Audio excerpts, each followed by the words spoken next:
Alright, hello everyone and welcome back to the Oasis. In this episode I'm finally going to be building that small animal house that I had mentioned in the previous 2 or 3 episodes. So this actually ended up being a bigger project than I originally anticipated. I wasn't quite sure how large I wanted to make it, so I just sort of jumped in and came up with it as I went, but I'm pretty pleased with it. And I think it's actually a good thing that it turned out to be bigger than I expected, because it did fill in this section of the zoo really nicely, and I think it is a pretty good, it's not a centerpiece, but it's just a really nice feature in the zoo. So hopefully you guys like it as well. So basically it's got 2 levels, although one level is only I guess it's technically 2 levels. You'll see. But anyway, on this first section right here is the there's gonna be 4 exhibits, and you'll see in just a second as I start to build them. So we're gonna start off with the aardvark exhibit, and all these exhibits down here are pretty simple. There's not a whole lot to them, but I think they all look pretty nice, and I kind of went with a very similar motif in all 4 of them, which I think it helps a lot. It creates some like continuity between the 4 exhibits. So first off we have the aardvark, like I said, and then next we're going to do some African spurred tortoise, which I did get a request for, so I wanted to make sure that I fit those in there. And I do like the way this reptile pool looks with the large desert rock right there. I think that ended up looking really nice together. So and then there's 2 more, which the other 2 will both be for some small wildcat species. So starting with the sand cat, which was also suggested by somebody, or requested. So that looks pretty nice, I think. Again, I'm using more of these desert rocks, and I think I was actually able to fit that that elevated resting area. I can't remember what that thing is called, but that platform over there, I was able to fit that in there pretty nicely. I wasn't sure if I'd be able to, just due to the size of it, but it ended up looking pretty good in there. So, and then the last one I was sort of searching for something, but I ended up going with the caracal. So which is also a very simple exhibit. They're all simple exhibits, but I think that's okay. To be honest, they don't really need to have too much to them to end up looking pretty good. So, but then now we're getting to like the second level. It's a little bit different. Basically, you'll see there'll be some stairs right here that go up to the second level here, and there'll be a couple exhibits up here. First off, just got to finish putting in the walls. And then building up the staircase. But the first exhibit you'll see in just a second. I think I do it right now. Yeah. So this is going to be a exhibit for some tawny eagles. And I was looking at where they actually live, and I'm pretty sure they live in the areas that I'm doing for this particular zoo. Like the Saudi Arabia, North Africa, and areas like that. So I thought they'd be pretty appropriate. I debated with maybe going with some vulture, but I didn't really have a vulture that I liked for this area, so I decided to go with the tawny eagle. And then over here, I'm doing something a little bit different from anything I've done before. This is actually all going to change in the final. You'll see in the final walkthrough. I actually get rid of all this because it didn't work.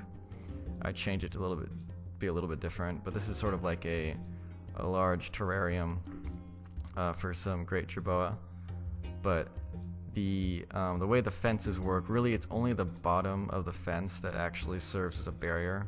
So they were able to walk right through these glass panels. So I had to change it and instead lower it down a little bit, and then use some glass panels, glass railings to serve as the fence, which that worked, and actually it ends up looking really cool. Plus I made it a little bit less cluttered. It was a little too cluttered in there for my taste. I think it looks better the way it turns out in the end. So you'll see that when I do the final walkthrough.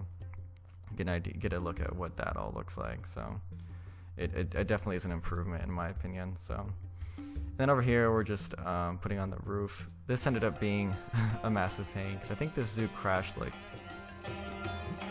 was it once or twice? I think it was just once. Yeah, it crashed once when I was originally putting on this roof. For whatever reason, when I was putting these sort of chain link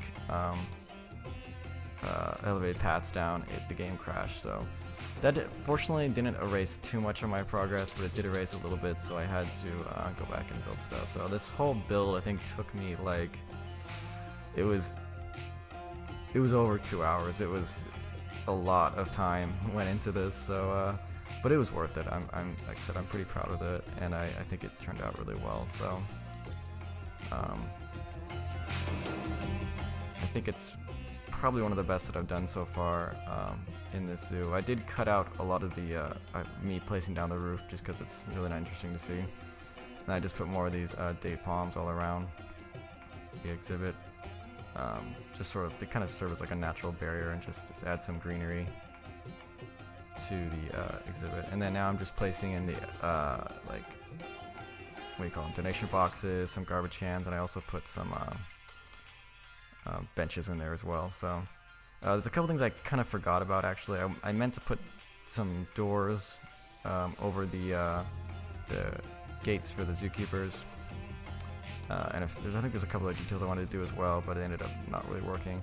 Fortunately, when I put these elevated paths down, it did get rid of the juniper bushes.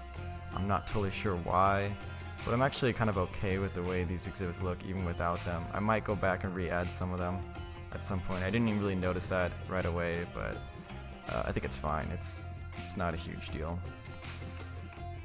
So just going through and then looking at all the exhibits, and then in a little bit I will go up the stairs and you'll get to see what the Gerbo exhibit looks like, the final version, not the one that didn't work out. So the only thing that really kind of stinks about these desert rocks is, as you can see, they do have rather large hitboxes, sort of disproportionate hitboxes, so that kind of causes problems for a lot of the animals. That's one thing I don't like about a lot of the rocks in this game, is that their hitboxes are disproportionately large for what they should be. You know, I get having hitboxes, but they should actually properly represent how large the rock actually is, but it doesn't really work out that way all the time. So up here, now you can see the Gerbo exhibit is how I changed it. So I still have a lot of rocks in there, but it's less cluttered. I had to take it down a level like that, like I said, but I think it looks really nice. It's a nice little terrarium. The elevated path from European expeditions is the one I'm using for the ground, which basically just looks like dirt. It's just like the dirt path that comes with that pack as well. So it actually makes it look really natural in there, I think. So I definitely want to try and do more of that in the future. I have some ideas for some other like reptile terrariums I want to do with a similar style. So expect to maybe see some of that in the future. Not in this zoo, but like as speed builds or maybe in other future zoos. In this particular zoo, I really only have, I'd say, probably 3 videos left. I know what the next 2 animals I'm going to do are. And they're probably going to be the last 2 in the zoo, to be honest, because they're rather large. There's not a ton of space left. So that's what I mean about, see those rocks have pretty big hitboxes there for some reason. But anyway, yeah, so I know what the next 2 animals are going to do, and I think they're going to be the last ones in the zoo. But we'll see. And then, of course, there'll be a final walkthrough, and I got to go back and maybe change and just sort of clean up a few things around the zoo as well. But that won't take too long. I think it'll look really nice once it's all finished. And this game the zoo is starting to lag a lot for me when I'm playing. And not only is it lagging a lot, but it's also, it tends to crash. Not when I'm playing, but whenever I exit the game, for whatever reason, the game crashes. Which is fine, as long as I save first, it's not a big deal. I don't really have a ton of crashes with this zoo. But it's starting to get to the point where it's a little bit, you can just see it's getting a little bit laggy. But that's pretty much going to do it for this one, guys. So thank you very much for watching, and I will see you all in the next one.